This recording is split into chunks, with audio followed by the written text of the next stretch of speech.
Assalamualaikum warahmatullahi wabarakatuh. Perkenalkan, nama saya Gilda Larsati dengan NIM 1930106016 akan menjelaskan tentang segmentasi dan blastulasi. Ayat yang berhubungan dengan segmentasi dan blastula yaitu surat Al-Mu'minin ayat 12-14 yang artinya, dan sesungguhnya kami menciptakan manusia dari suatu saripati yang berasal dari tanah. Kemudian kami jadikan saripati itu air mani yang disimpan dalam tempat yang kokoh atau rahim. Kemudian air mani itu kami jadikan segumpal darah. Lalu segumpal darah itu kami jadikan segumpal daging. Dan segumpal daging itu kami jadikan tulang belulang.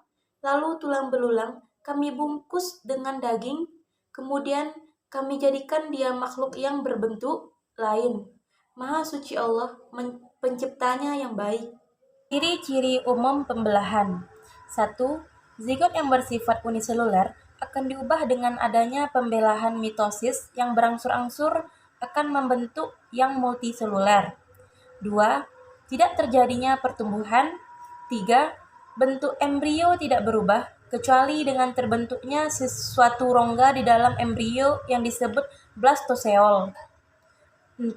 Tidak terjadi pembelahan kuantitatif dalam komposisi kimia telur, meskipun transformasi cadangan makanan menjadi sitoplasma yang aktif dan substansi sitoplasma menjadi substansi inti yang berlangsung. 5.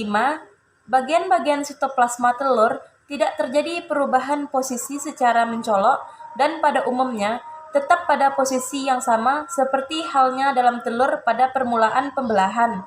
6. Rasio inti sitoplasma yang pada permulaan pembelahan sangat rendah, tetapi akhir pembelahan rasionya menjadi seperti yang terdapat pada sel somatis biasa. Tipe-tipe telur berdasarkan pola segmentasinya. 1. Isolesital. Tipe telur ini disebut juga homolesital. Tipe telur ini penyebaran yolk atau cadangan makanannya tersebar merata di seluruh ovum dan jumlahnya sedikit dengan nukleus atau inti selnya berada di tengah. Jadi, inti selnya dikelilingi oleh cadangan makanannya. Tipe telur ini terdapat pada Amphiosus, Echinodermata, Mollusca, Annelida, dan Mamalia. 2. Telolesital. Tipe telur ini dengan letak dari yolk dan inti sel berada di dua kutub yang berlawanan dengan jumlah yolk yang sedikit. Kutub dengan konsentrasi yolk disebut kutub vegetasi, sedangkan kutub dengan inti sel disebut kutub Animalia. Jenis telur ini terdapat pada amfibi, lamprey, dan lungsif. 3. Mangelisital.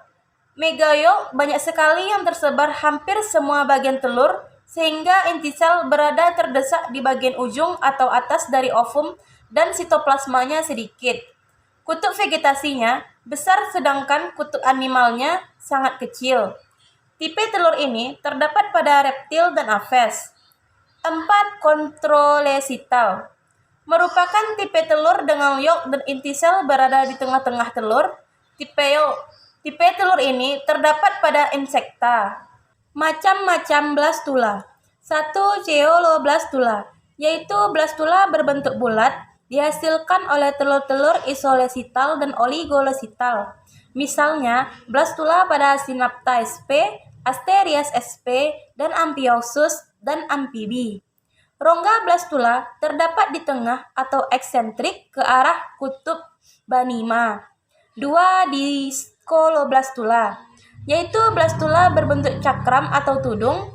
Blastodis, tempat berkembang menyerupai cakram di atas massa yolk, dihasilkan oleh telur teleolesital. Misalnya blastula pada ayam dan ikan zebra. Rongga blastula terbentuk pada bagian bawah cakram atau tudung di antara blastodis dan yolk. 3. Blastokista, yaitu blastula yang menyerupai kista.